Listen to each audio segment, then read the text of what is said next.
শেহতীয়াকৈ জালুক খেতিত ভাইৰাছজনিত বেমাৰে কৃষকৰ মাজত উদ্বেগ বৃদ্ধি কৰিছে।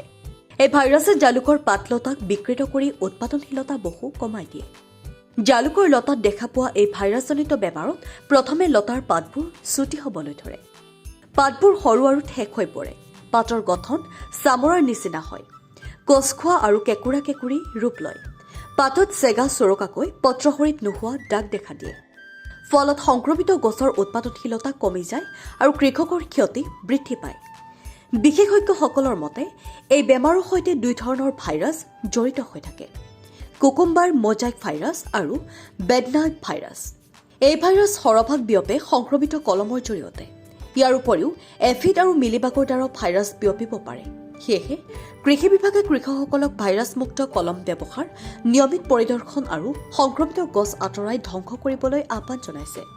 সময়মতে সঠিক পদক্ষেপ ল'লে এই ভাইৰাছজনিত ক্ষতি বহু পৰিমাণে কমাব পৰা যাব। নিউজ ডেস্ক ৰিপৰ্ট, অংকুৰিত অসম।